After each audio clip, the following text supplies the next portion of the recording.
بسم الله الرحمن الرحيم. الحمد لله الذي أنزل على عبده الكتاب ولم يجعل له عوجا قيما لينذر بأسا شديدا من لدنه ويبشر المؤمنين الذين يعملون الصالحات أن لهم أجرا حسنا ماكثين فيه أبدا وينذر الذين قالوا اتخذ الله ولدا ما لهم به من علم ولا لآبائهم كبرت كلمة تخرج من أفواههم إن يقولون إلا كذبا فلعلك باخع نفسك على آثارهم إن لم يؤمنوا بهذا الحديث أسفا إنا جعلنا ما على الأرض زينة لها لنبلوهم أيهم أحسن عملا وإنا لجاعلون ما عليها صعيدا جرزا أم حسبت أن أصحاب الكهف والرقيم كانوا من آياتنا عجبا إذ أوى الفتية إلى الكهف فقالوا ربنا آتنا من لدنك رحمة وهيئ لنا من أمرنا رشدا فضربنا على آذانهم في الكهف سنين عددا ثم بعثناهم لنعلم أي الحزبين يحصى لما لبثوا أمدا نحن نقص عليك نبأهم بالحق إنهم فتية آمنوا بربهم وزدناهم هدى وربطنا على قلوبهم إذ قاموا فقالوا ربنا رب السماوات والأرض لن ندعو من دونه إلها لقد قلنا إذا شططا هؤلاء قوم اتخذوا من دونه آلهة لولا يأتون عليهم بسلطان بين فمن أظلم ممن افترى على الله كذبا وإذ اعتزلتموهم وما يعبدون إلا الله فأووا إلى الكهف ينشر لكم ربكم من رحمته ويهيئ لكم من أمركم مرفقا وترى الشمس إذا طلعت تزاور عن كهفهم ذات اليمين وإذا غربت تقرضهم ذات الشمال وهم في فجوة منه ذلك من آيات الله من يهد الله فهو المهتد ومن يضلل فلن تجد له وليا مرشدا وتحسبهم أيقاظا وهم رقود ونقلبهم ذات اليمين وذات الشمال وكلبهم باسط ذراعيه بالوصيد لو اطلعت عليهم لوليت منهم فرارا ولملئت منهم رعبا وكذلك بعثناهم ليتساءلوا بينهم قال قائل منهم كم لبثتم قالوا لبثنا يوما أو بعض يوم قالوا ربكم أعلم بما لبثتم فابعثوا أحدكم بورقكم هذه إلى المدينة فلينظر أيها أزكى طعاما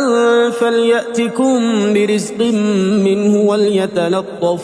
ولا يشعرن بكم أحدا إنهم إن يظهروا عليكم يرجموكم أو يعيدوكم في ملتهم ولن تفلحوا إذا أبدا وكذلك أعثرنا عليهم ليعلموا أن وعد الله حق وأن الساعة لا ريب فيها إذ يتنازعون بينهم أمرهم فقالوا ابنوا عليهم بنيانا ربهم أعلم بهم قال الذين غلبوا على أمرهم لنتخذن عليهم مسجدا سيقولون ثلاثة رابعهم كلبهم ويقولون خمسة سادسهم كلبهم رجما بالغيب ويقولون سبعة وثامنهم كلبهم قل ربي أعلم بعدتهم ما يعلمهم إلا قليل فلا تمار فيهم إلا مراء ظاهرا ولا تستفت فيهم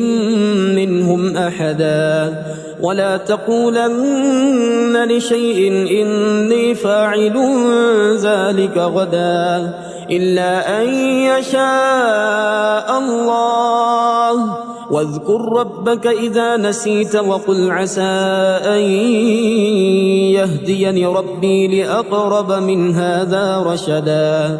ولبثوا في كهفهم 300 سنين وازدادوا 9 قل الله أعلم بما لبثوا له غيب السماوات والأرض أبصر به وأسمع ما لهم من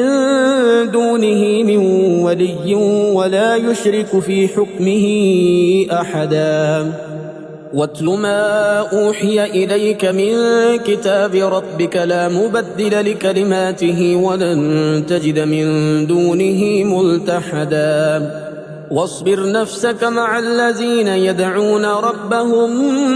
بالغداة والعشي يريدون وجهه ولا تعد عيناك عنهم تريد زينة الحياة الدنيا ولا تطع من أغفلنا قلبه عن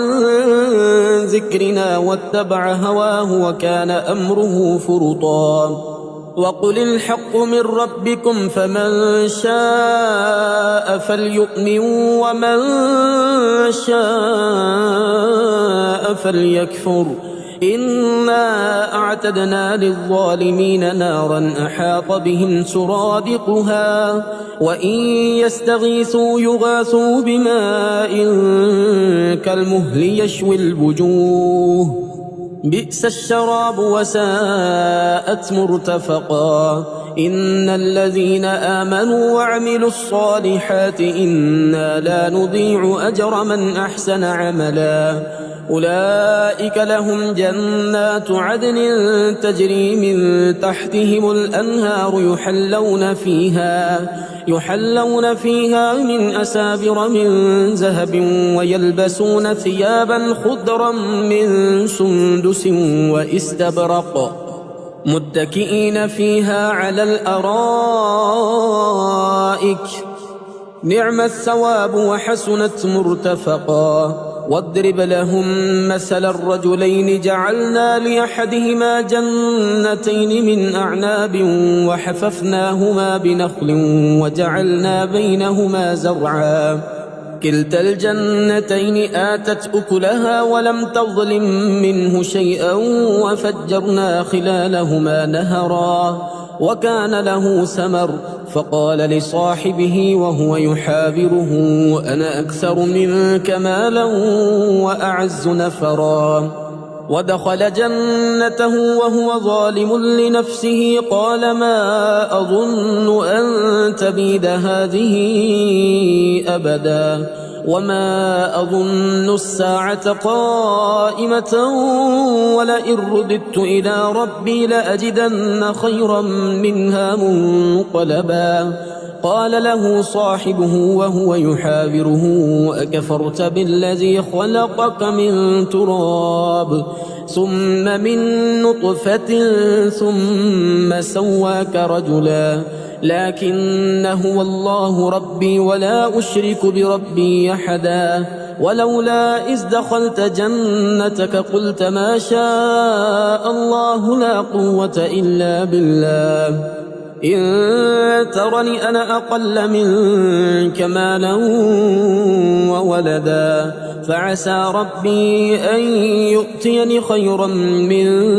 جنتك ويرسل عليها حسبانا من السماء فتصبح صعيدا زلقا أو يصبح ماؤها غورا فلن تستطيع له طلبا وأحيط بثمره فأصبح يقلب كفيه على ما أنفق فيها وهي خاوية على عروشها ويقول يا ليتني لم أشرك بربي أحدا ولم تكن له فئة ينصرونه من دون الله وما كان منتصرا هنالك الولاية لله الحق هو خير ثوابا وخير عقبا واضرب لهم مثل الحياة الدنيا كماء أنزلناه من السماء فاختلط به نبات الأرض فأصبح هشيما تذروه الرياح وكان الله على كل شيء مقتدرا المال والبنون زينة الحياة الدنيا والباقيات الصالحات خير عند ربك ثوابا وخير أملا ويوم نسير الجبال وترى الأرض بارزة وحشرناهم فلم نغادر منهم أحدا وعرضوا على ربك صفا لقد جئتمونا كما خلقناكم أول مرة بل زعمتم أن لن نجعل لكم موعدا ووضع الكتاب فترى المجرمين مشفقين مما فيه ويقولون يا ويلتنا ما لهذا الكتاب لا يغادر صغيرة ولا كبيرة إلا أحصاها ووجدوا ما عملوا حاضرا ولا يظلم ربك أحدا وإذ قلنا للملائكة اسجدوا لآدم فسجدوا إلا إبليس كان من الجن ففسق عن أمر ربه أفتتخذونه وذريته أولياء من دوني وهم لكم عدو بئس للظالمين بدلا ما أشهدتهم خلق السماوات والأرض ولا خلق أنفسهم وما كنت متخذ المضلين عضدا ويوم يقول نادوا شركائي الذين زعمتم فدعوهم فلم يستجيبوا لهم وجعلنا بينهم موبقا ورأى المجرمون النار فظنوا أنهم مواقعوها ولم يجدوا عنها مصرفا ولقد صرفنا في هذا القرآن للناس من كل مثل وكان الإنسان أكثر شيء جدلا وما منع الناس أن يؤمنوا إذ جاءهم الهدى ويستغفروا ربهم إلا أن تأتيهم سنة الأولين أو يأتيهم العذاب قبلا وما نرسل المرسلين إلا مبشرين ومنذرين ويجادل الذين كفروا بالباطل ليدحضوا به الحق واتخذوا آياتي وما أنذروا هزوا ومن أظلم ممن ذكر بآيات ربه فأعرض عنها ونسي ما قدمت يداه إنا جعلنا على قلوبهم أكنة أن يفقهوه وفي آذانهم وقرا وإن تدعهم إلى الهدى فلن يهتدوا إذا أبدا وربك الغفور ذو الرحمة لو يؤاخذهم بما كسبوا لعجل لهم العذاب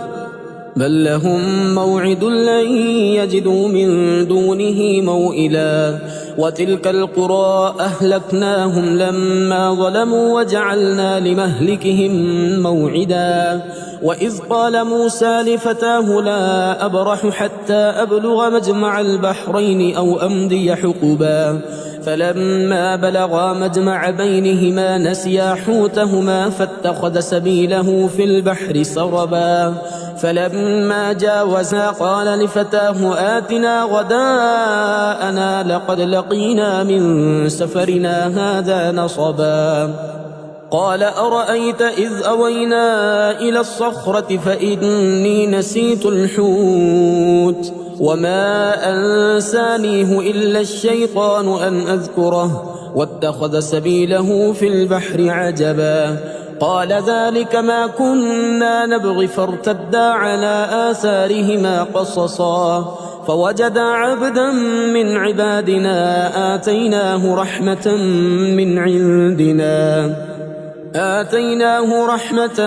من عندنا وعلمناه من لدنا علما قال له موسى هل أتبعك على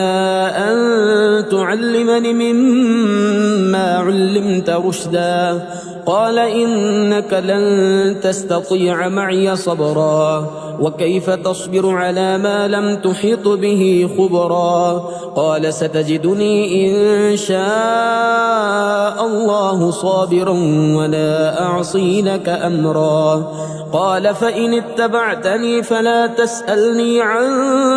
شيء حتى أحدث لك منه ذكرا فانطلقا حتى إذا ركبا في السفينة خرقها قال أخرقتها لتغرق أهلها لقد جئت شيئا إمرا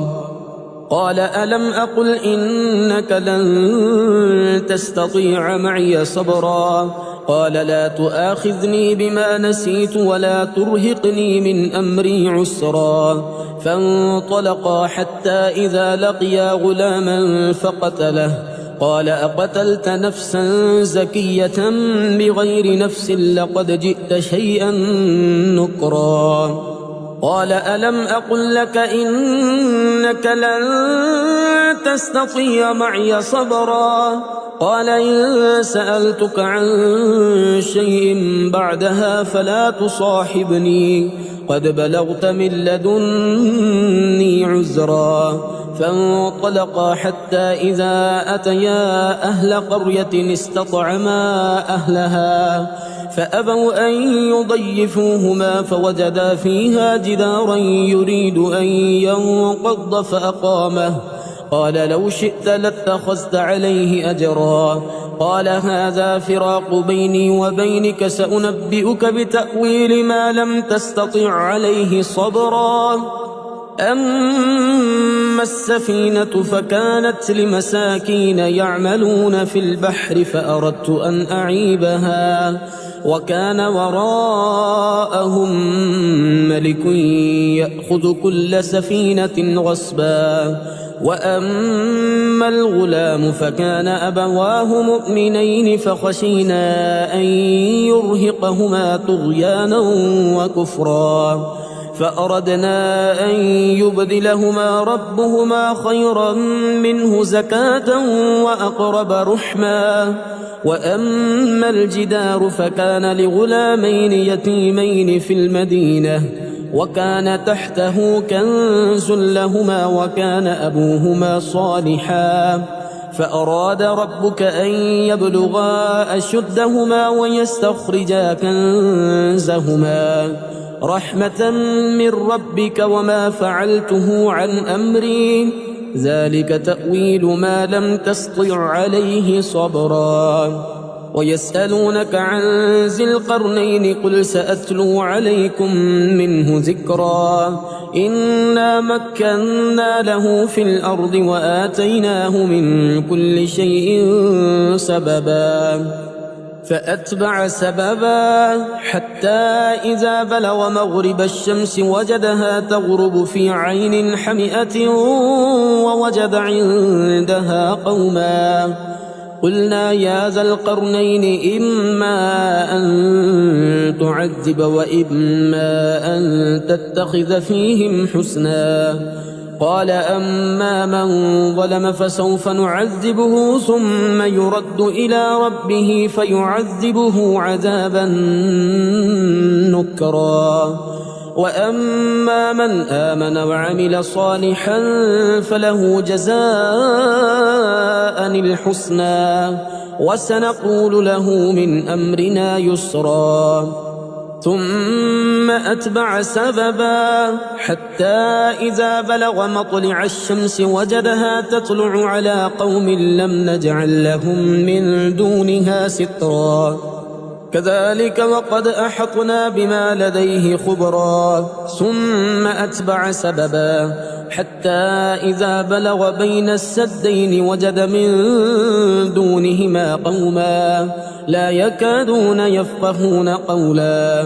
قالوا يا ذا القرنين إن يأجوج ومأجوج مفسدون في الأرض فهل نجعل لك خرجا على أن تجعل بيننا وبينهم سدا قال ما مكنني فيه ربي خير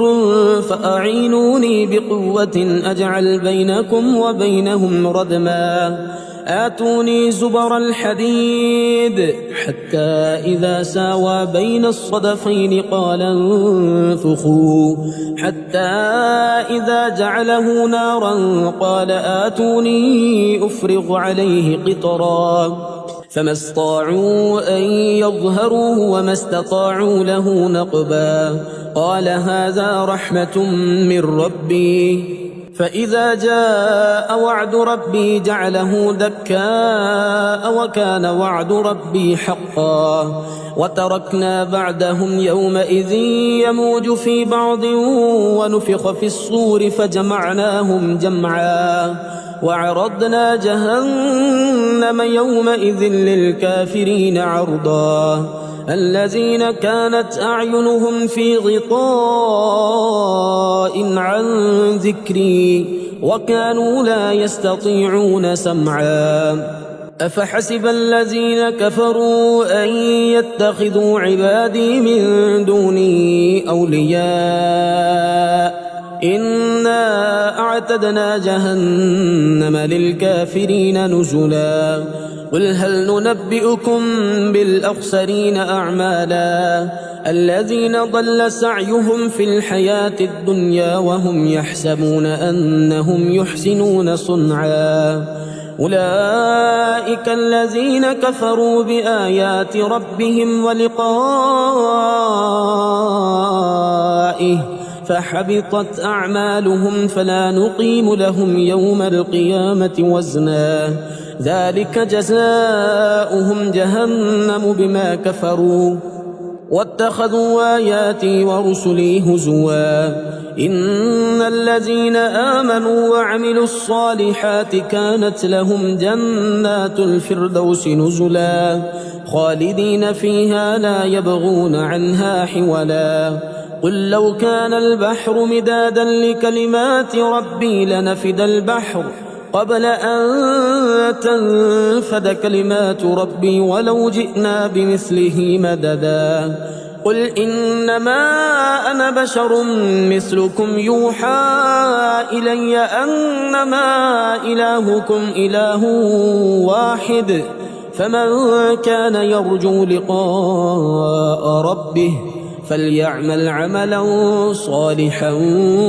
ولا يشرك بعبادة ربه أحدا